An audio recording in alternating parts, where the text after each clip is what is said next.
Well, that was gross, but the Baltimore Ravens win a football game. They beat the Cleveland Browns. They move back to 500. A win is a win, and we break it all down here next on this instant reaction edition of Locked On Ravens.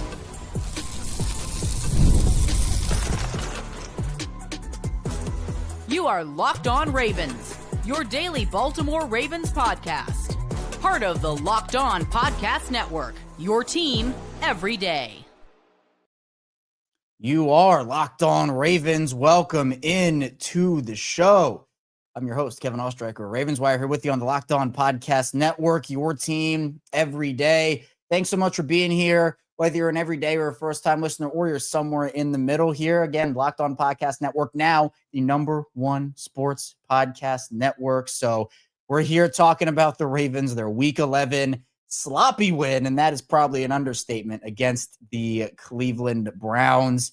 Ravens always seem to have one stinker game against the Browns a year. At least it feels like that at this point.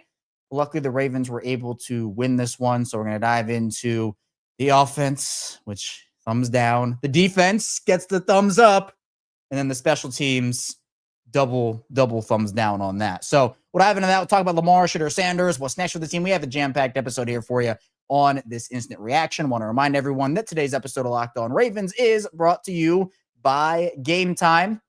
Now the Gametime app, create an account, use code LOCKEDONNFL for $20 off your first purchase. All right, well, I never want to relive that again, but we're going to relive it a little bit here on this instant reaction show. It was tough. Now, got to give all the credit to the defense here. We're going to start off with Lamar on the offense, but that defensive segment we're going to do in the second part of the show, yeah, defense played well. Lamar did not. Now, was it all Lamar's fault he didn't play well? No. But Lamar had a lot of throws that were questionable. I want to make this clear off the bat. The interceptions that were Lamar Jackson were not on Lamar Jackson. There were these tipped balls up in the air off the hands. Those were not Lamar Jackson's fault, and I'm not giving Lamar Jackson blame for those. But there were some throws that were behind guys, below guys. Just felt like Lamar was off. But I think a big part of that was because he just felt the pressure and he felt the heat. Why was that? Because of the Ravens' offensive line. So, people are going to go out there and blame Lamar Jackson 100% for the offensive performance. Oh, Lamar was, he's terrible. He wasn't great. It wasn't his best game. But guess what? If I was getting pressured like that from Myles Garrett every single play and the Browns defense every single play, I wouldn't be able to throw well and be effective. You can only ask Lamar Jackson to do so much. And I believe it's unfair to continue to ask him to go out there behind this offensive line and continue to get hit the way that he has against Cleveland, and not just against Cleveland this year. It's been the entire season. He's taken some hits and like the sacks. It's ridiculous. You look at the sack numbers for Cleveland on the day, and guess what? Cleveland had 5 sacks. 4 of them were Myles Garrett. 4 of them were Myles Garrett. Now, for Thanksgiving, it's coming up. I'm very thankful that the Ravens do not ever have to face Myles Garrett again this season. I am very thankful because he is one of one defensive player of the year. Like, we know who Myles Garrett is, but it's disappointing because even against a team like Cleveland and that defense, this is a team that last time the Ravens played Cleveland, we saw that offense put up 41 points. And the real only difference is that Keaton Mitchell wasn't active and Rashad Bateman was active, whereas this time around, obviously, it was flipped. But the problems continue with this offensive line. The problems are right in front of your face. Roger Rosengarten, absolutely bullied by Myles Garrett. Daniel Falele, bullied. Andrew Voorhees, bullied. Ronnie Stanley, worked. These guys just, it wasn't great. And again, you're not going to have to face a Myles Garrett every single week, but it was egregious, the amount of quick pressure.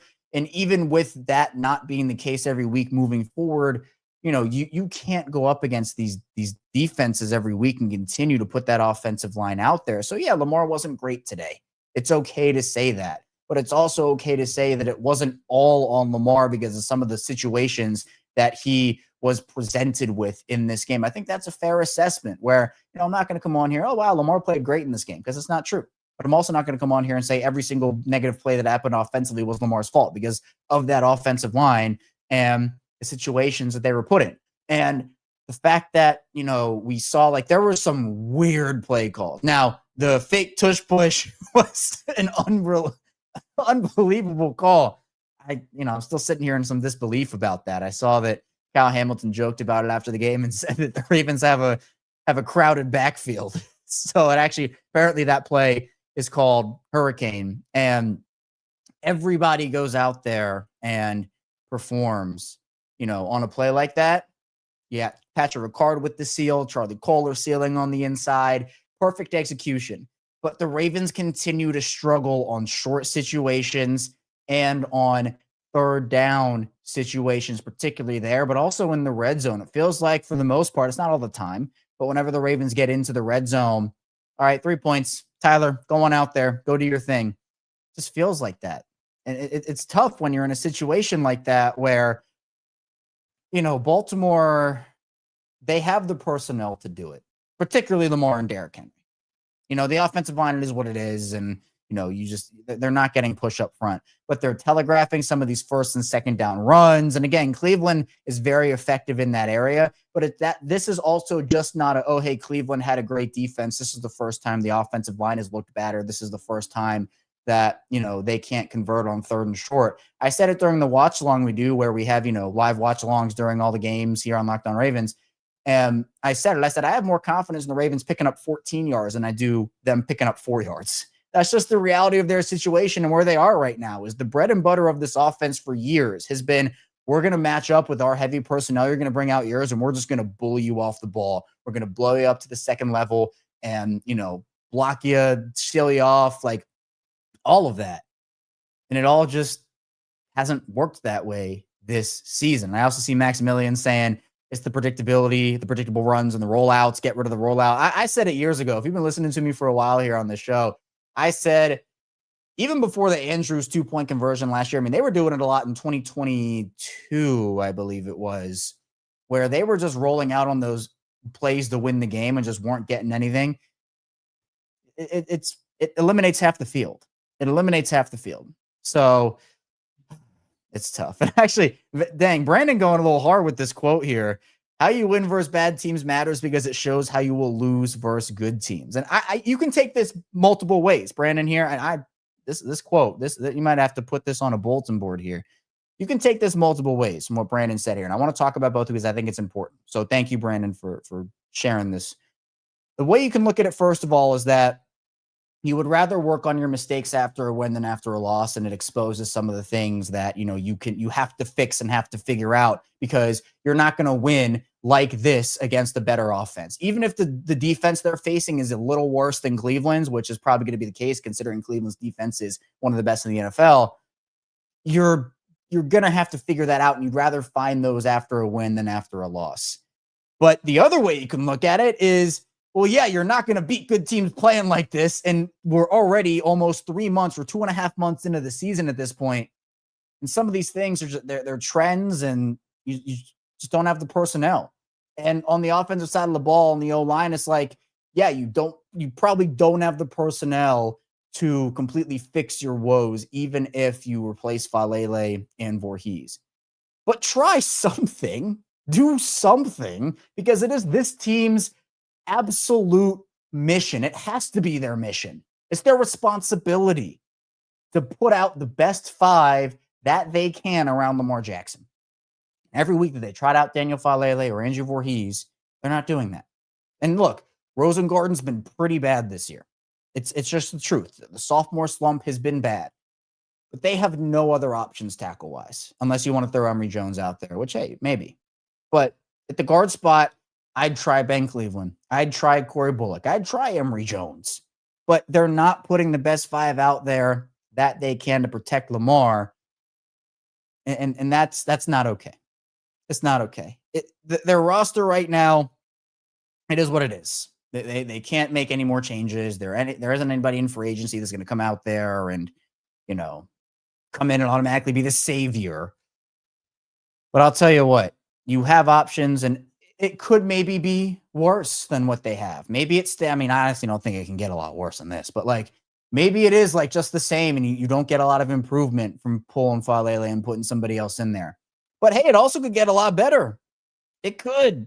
So that to me is one of the big things that need to happen with that O-line. Now, Lamar's final stat line, 14 to 25 for 193, no touchdowns, 2 interceptions. Again, those 2 interceptions, one bounced off of Keaton Mitchell in his hands, and the other one was off of Rosengarten's helmet after he got pushed back into the pocket. Henry had 18 carries for 103 yards, was largely, I mean, he was picking up some chunk runs throughout the game, but there are also just those plays where it goes for like 1 yard, 2 yard, negative yards because teams just sniff it out. And he had the 59-yarder, which the Browns actually saved 4 points off of that. So shout out to them. Mark Andrews, 1 carry for 35 yards. Beast. I mean, that such a gutsy play call from Todd Monken there. And it was absolutely the correct one. I think they probably would have picked it up with just the tush push, but they were going for the, hey, we're going to go and we're going to win this football game, knowing that the Browns, they could not score on the offensive side of the ball without those gift short fields. Zay on the day, a couple of huge catches, 3 for 78, found his way open a lot. And for some reason, the Browns weren't putting a guy within like 10 yards of him. Zay was just finding the soft spots in the zone. Andrews had 3 for 32, officially became the Ravens' all-time receiving yards leader in franchise history. So congratulations to Mark. Keaton made a couple plays. Keaton had 6 for 31 on the ground as well as 2 for 23 through the air. So Keaton was kind of a do-it-all guy here. That was really cool to see. Derrick Henry, 2 for 19. Ali, 1 for 15 on a key third down. Isaiah Likely, 2 for 15. And Hopkins with his one clutch Hopkins play, it felt like, you know, that's what they brought him in for. So it's not inspiring, right? It's not inspiring, but again, you're going to have to, like, some of these games, the Ravens, they fall into these traps, and I'm just glad they're able to win it as opposed to losing it. Now, this game does leave me with more questions than answers, but at the end of the day, a win is a win no matter how ugly. And let me tell you, it certainly was ugly. Now, where the Ravens won this game, they went 5 for 13 on third down, which isn't like crazy efficiency or anything, but it was a lot better than what Cleveland did, and we'll talk about that. 1 for 4 in the red zone, though. That absolutely needs to change. 3 turnovers in this game, 2 obviously by the offense, 1 by special teams, which we'll get into in the second part of the show. But the Ravens, I mean, they outgained the Browns, and this is just a credit to, you know, how bad the Browns offense is. 5.8 yards per play for Baltimore. They had, 6.1 yards per rush. So, I mean, they outgained Cleveland by almost 200 yards on the day. But again, I think you have to ask the question, how bad was Cleveland's offense compared to how good was Baltimore's? But still got the job done. They couldn't hit my microphone by accident. They couldn't take advantage of the short field that Nate Wiggins gave them. They gave it right back to the Browns. Just tough. And I see Cam saying, I should be ecstatic after the win, but I feel blah. I mean, it just feels gross. Like, it just feels like a gross win. And again, a win is a win. So, you're not going to necessarily complain about I'm not complaining about the win itself. I'm just complaining that there are trends we've seen for a long time here this season that worry me down the stretch when you're going to have to play again some of these weird AFC North games, or a team like Green Bay, or a team like the Patriots. So tough offensive performance overall, but they found a way. They got the job done. Mark Andrews, Tyler Loop, shout out to him for putting up points on the board. Coming up in the second part of the show, we have to talk about that defense because they absolutely saved the game, and they did a number on Shedeur Sanders in his debut. So be sure to stay tuned. We got plenty coming your way here on this instant reaction edition of Locked On Ravens. This episode is brought to you by PrizePicks. You and I make decisions every day, but on PrizePicks, being right can get you paid. Don't miss any of the excitement of this sports season, whether you're following the NFL, NBA, or both. There's no better time to jump in on the action. If you haven't tried it yet, PrizePicks is the simplest way to play. Just pick more or less on at least 2 player stats, and if you get them right, you win. It takes less than 60 seconds to make your lineup, and you can play anywhere PrizePicks operates, including California, Texas, and Georgia. I've been using PrizePicks during both football Sundays and NBA tip-offs. It keeps every game exciting, and I like picking my favorite players like Lamar Jackson and Nikola Jokic to see how my predictions play out. The new stacks feature is a game changer. You can now pick more on Steph Curry's points, threes, and assists in the same lineup. Plus, if one of your players leaves early with an injury, the injury reboot saves my lineup from a loss. Download the PrizePicks app today and use code LOCKEDONNFL to get $50 in lineups after you play your first $5 lineup. That's code LOCKEDONNFL for $50 in lineups after your first $5 lineup. PrizePicks, it's good to be right. We return our second segment of Locked On Ravens. Kevin Oestreicher still rocking out with you here after the Ravens' Week 11 sloppy win against the Cleveland Browns. It was ugly, it was gross, but the win is a win. So that's interesting. We're also now getting some breaking news, not Ravens related, but AFC North related. The initial concern apparently from Adam Schefter is that Aaron Rodgers has a slight break in his left wrist. So it could be Mason Rudolph time for the Steelers for a little bit. But hit the like and subscribe button here on Locked On Ravens. Thanks so much for making us your first listen, a part of your day here on Locked On Ravens for 5 days a week, plus more of daily Ravens coverage and content. Coming up after this, we're going to have the Locked On Ravens squad show with myself, Sam Njoku, informed Ravens receiver Kadri Ismail. Plus, of course, we'll be back tomorrow with our Monday episode. All right, let's dive into this defense, because all the shout outs in the world to what this defense was able to do. And again, it's not like Cleveland's offense came in there as the best offense in the league. In fact, they were the worst passing offense in the league. They were a bottom 5 run offense. But, after, they kind of concern me a little bit with some of those early Quinshon Judkins runs and how they weren't able to stop those. They were driving the ball down the field a little bit, but they absolutely tightened up here. And it was really impressive to see. Obviously, Dillon Gabriel, he started this game. Shedeur Sanders, he ended it after Gabriel left the game with a concussion. And I thought, I was saying during the watch along, I'm like, look, it can't be worse with Sanders than it is with Dillon Gabriel out there. Like, it's crazy. Well, I was definitely proven wrong on that one, because Shedeur Sanders was horrible in his debut. And look, it's a tough spot to be in. You think you're not going to play. I mean, you got to stay ready, right? And I'm sure that's what he did. But, you're not the starter. You're kind of coming in cold. NFL debut against the Ravens defense that has really found their stride and weren't really giving up a lot of things. And again, like, this Ravens defense, a lot of the points that were given up were via short field. I mean, you have the interception from Lamar, and then you get the gift there. There was obviously the pick 6, so that doesn't even go against the Ravens. But it just kind of felt like with all these gift opportunities, the Ravens defense did the best that they could with them. But I just, I can't. I can't. So it's difficult because, again, like I feel for Shedeur in terms of like, it probably wasn't how he expected his debut to happen because of what, look, he finished 4-16 for 47 yards. Clearly just wasn't ready. I'm not out on, I am out on Dillon Gabriel. I don't think he's an NFL quarterback. I don't think I'm out on, I'm not out on Shedeur Sanders. It's still a very small sample size. It's against a AFC North rival game, good defense. At least they've been playing a lot better. Like, Sanders is still a very talented player, and I want Cleveland to give him a fair shake to see what he actually has. But it's clear that, like, he wasn't ready for this moment in this game. A couple of, obviously, the interception to Wiggins, near interception to Hamilton. He was holding the ball for too long. And that's all things that you learn, right? So I'm not going to sit here and judge Shedeur Sanders and say, oh, well, look at this. He's a terrible NFL quarterback, never going to make it. No, I'm not going to say that, because that's not fair. But in this game, it's okay to say he was not good. And it's okay that he wasn't good. And the Ravens defense took advantage of that by putting pressure on him and, getting looks. But the Ravens, that's what they were supposed to do against younger quarterbacks, right? It's being able to put pressure on him. They were able to rush without Ford pretty effectively in this game as well. And by the way, it wasn't all on Shedeur Sanders. The Browns' offensive line dealt with multiple injuries throughout this game. They were pretty bad throughout the course of this game. A lot of quick pressure on Shedeur, which really happy for Baltimore's defense that they were able to get that pressure on him, because you don't want to give him confidence and give him time. You don't want to give any quarterback confidence and time. And the Ravens have struggled this season to generate pressure without blitzing. And while they certainly blitzed at times and gave Gabriel and Sanders those looks, we saw Travis Jones winning. We saw guys like Jamont Jones winning, Hamilton coming off the edge with a spin move with that sack on Shedeur.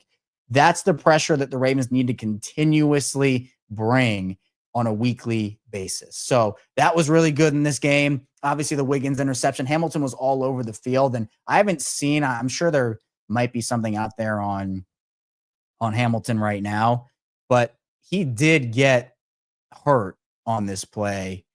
But Draymond Jones was unbelievable in this one. Just absolutely timed up everything. You could see him playing both on the interior and exterior. Wyatt Teller couldn't get him on that last play. He timed that play up pretty perfectly. And I'm kind of seeing the highlight there as well, where absolutely unbelievable stuff from this Ravens pass rush at times during this game where it just felt like they were bringing the pressure there, and that's what they needed to do. Now, didn't necessarily result in a ton of sack numbers. I mean, it's better than what they've shown. They had 3 sacks on the day.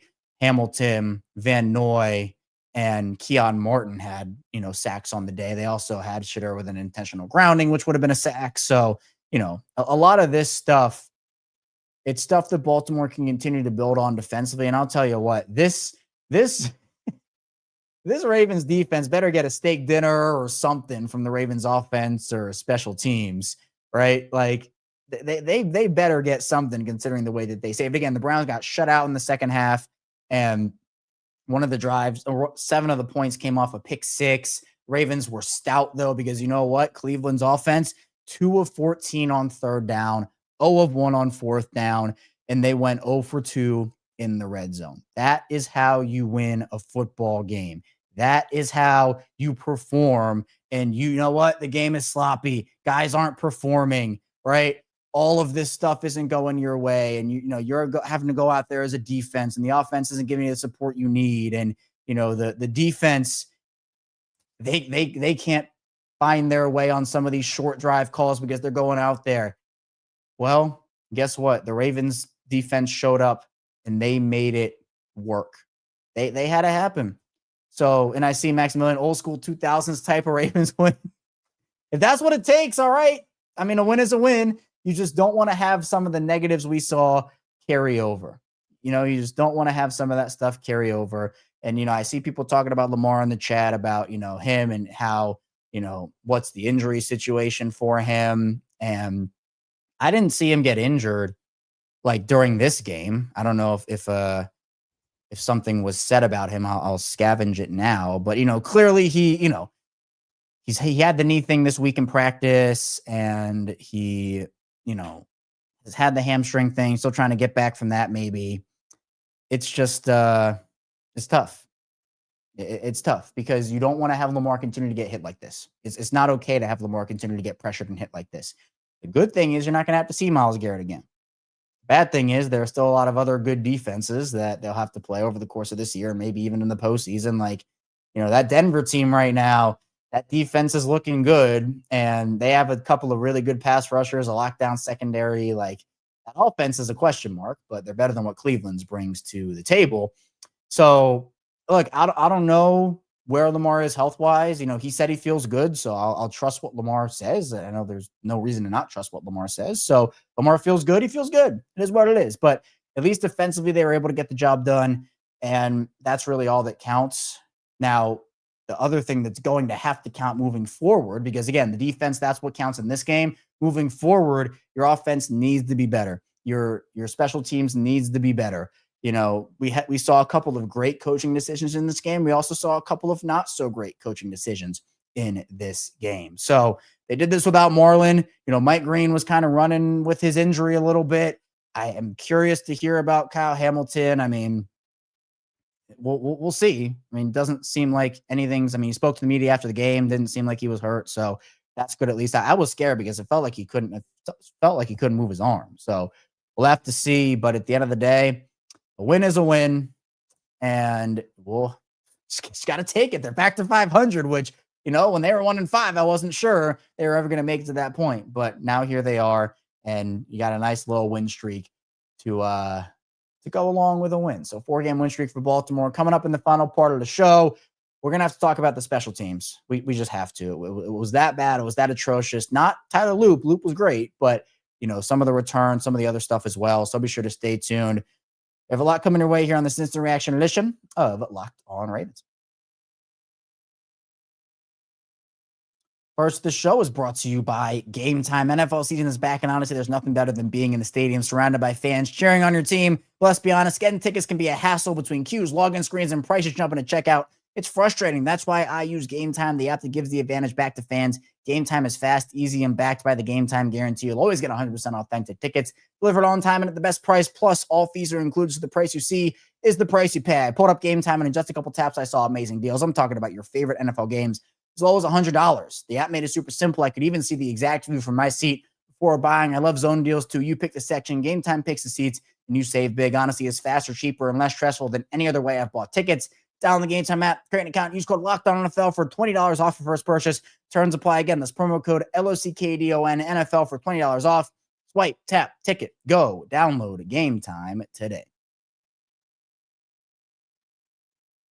Continuing on Locked On Ravens, Kevin Oestreicher still here with you after this we are instantly reacting to the Ravens' big Week 11 win. It's a sloppy win, but it's a win nonetheless. Ravens are 5-5 at 500. Be sure if you have a friend or a family member, you send them over here our way on Locked On Ravens if they want some daily Ravens coverage and content. You can also follow me on social media, ChaosStriker34, Twitter, Instagram, TikTok, the whole 9 yards.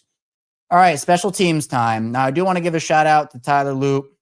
I do want to get, and I see Steve in the chat here. Steve, 6-5 next week. Steve, for those that don't know, is Tyler Loop's father, Tyler Loop's dad. So I'll tell you, for all the negative special team stuff we saw in this game, Tyler Loop was a bright spot. He was a bright spot. You know, they called upon him with their red zone woes, had that big 44-yarder to tie up the game, 3 for 3 on field goals, 2 for 2 on extra points. Couple of really nice kickoffs. He had one that went in the end zone. That's really the only blemish for Loop. But you know what? If there's only one blemish compared to all the good that we saw from Tyler, you take that. He's learning. He's been really clutch for them all season. So got to give credit where it's due. Jordan Stout had a couple of punts that were really good. Also had a punt that wasn't great. But, you know, still Jordan's been really good for the most part for them this season. Nick Moore, you know, exquisite snaps from Nick Moore there we saw. So that's not the concern with the special teams. The special teams concern comes with the turnovers and the penalties and some of the sloppiness we saw from the punt team in particular. Jake Hummel, LeJohntay Wester being the two main culprits there. Where, you know, with LeJohntay, just let the ball bounce. All you have to do is let the ball bounce. And then you could see that he was kind of nervous to field some of the other punts. And, you know, Jordan, luckily, that you know, that ball ended up for LeJohntay's sake kind of skipping, and the Browns challenged it. His foot just barely grazed the line, but, you know, like, it was tough. Now, you know, LeJohntay has to get his confidence back, and it just, yeah. I see Maximilian saying what's going through his head, why try and jump on it? I don't know. You know, you call for a fair catch there. Just let the ball bounce. You know, at that point, just like, even if it gets down at the 1 yard line, it's so much better than giving them the ball back in there, right? Like, it's so much better. It's a mistake. Like, if LeJohntay had let that ball bounce to the 1, you're sitting there like, oh, that's tough decision there. But if you can't get a beat on that ball, you need to let that thing bounce. You have to. And it's okay if the ball bounces down at the 5 or if at the 1, like, okay. But you give that ball back to the Browns and you're gifting them a free 3 points, and you're putting your defense in a tough spot. You know, some of the other mistakes we saw, Jake Hummel obviously going off sides on that 4th and 4. You don't need to block the punt there. You know, the Browns offense is not doing anything. Like, you're trying to give your ball back to the offense in a better spot. I get it, but not at the expense of that. Not at the expense of that. So just really rough all the way around there. And, you know, other than that, I mean, it's mistakes over and over. And the Ravens have played pretty mistake-free football. It had been the other team that was, you know, going out there and making those mistakes over and over. And no, really didn't feel like the Ravens had a lot going for them, both on special teams outside of Tyler. Obviously on offense, when you're talking about, you know, I guess what Zay was giving you and some of those long Henry runs, and, you know, because the offensive line isn't good enough right now. So it is what it is. And I see the whole chat is still, you know, we're talking special teams, and I see some special teams comments, but it is all about the offensive line right now. And I don't blame anybody who wants to take away. Like, it's one of my takeaways too, that the offensive line is not in a place that's good enough right now. It's not in a place where, you know, you can go out there and confidently say, hey, I feel really confident in the Ravens protecting Lamar Jackson every week. Even if it's not about the, you know, even if it's not about the, oh, well, the Ravens aren't going to have to face a defense like the Browns again. Well, there are still really good defenses out there. They're not going to have to face Myles Garrett again. Well, there are still some other really good pass rushes out there, and Lamar can only do so much. Now, the problem is that the Ravens, while they're winning, are probably not going to make a change to the offensive line. I don't think the Ravens are going to make a change to the offensive line at all. Is that what they should be doing? No. I mean, they definitely need to make a change on the offensive line.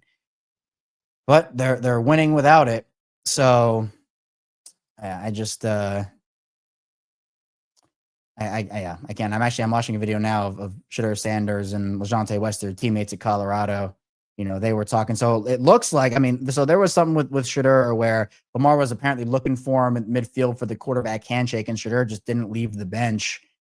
And it looks like he didn't leave it at all.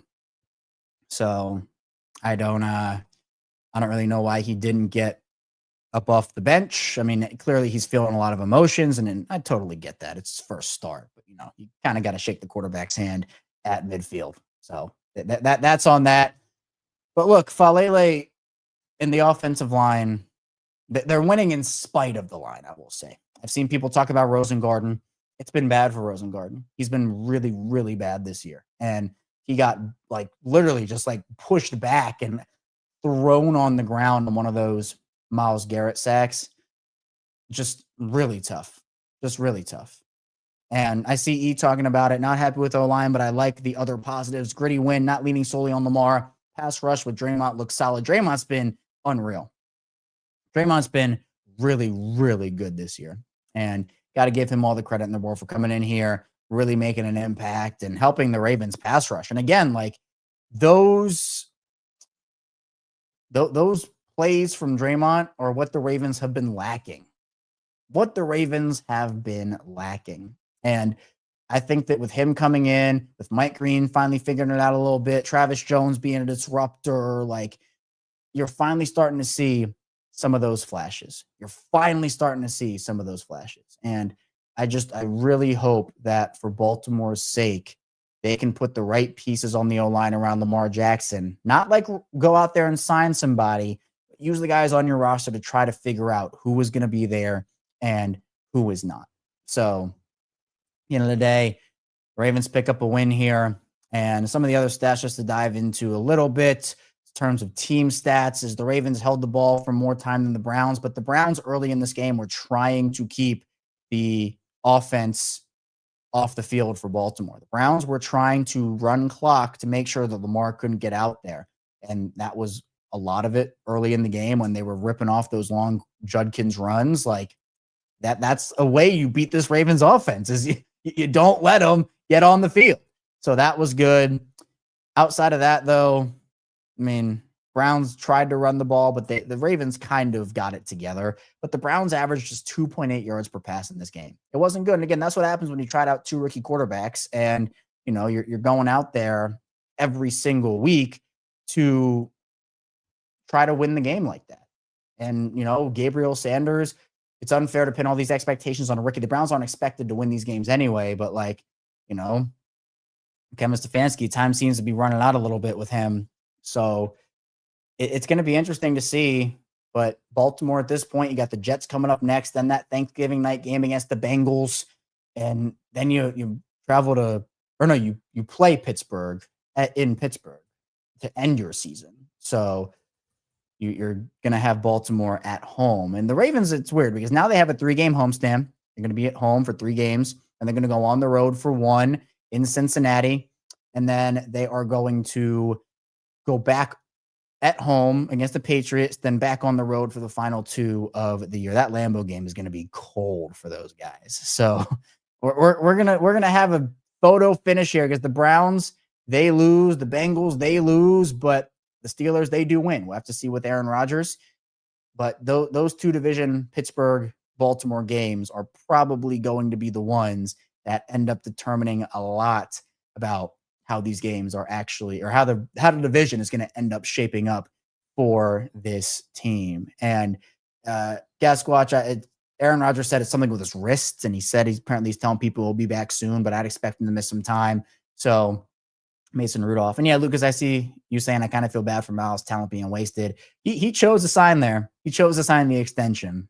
So, he could have gone somewhere else if he didn't want to be in Cleveland. Wasn't going to turn down all that money. I get it, but it's tough. And Jay, update on Lamar's knee. Did Harbaugh say something about Lamar's knee that I missed? That I don't think. I think he was all right. I don't think anything was wrong with it, that got worse.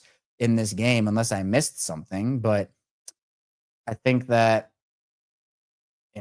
he's still banged up, still kind of playing through some stuff. And, they just have to find a way here. Ravens, technically, it's not really a short week, but you're 3 hours behind on the schedule now because you played this game at 4:25. So now you got the Jets at 1 p.m. Then you have the short week against Cincinnati. So time to rest, time to heal up and get things going there. But that's all I have for you here today on Locked On Ravens. Thank you so much for tuning in to the Instant Reaction Show, but don't go anywhere because we're going to be back here soon with the Locked On Ravens Squad Show. Myself, Sam Njoku, and former Ravens receiver Kadri Ismail. So be sure to hit the like and subscribe button in video form.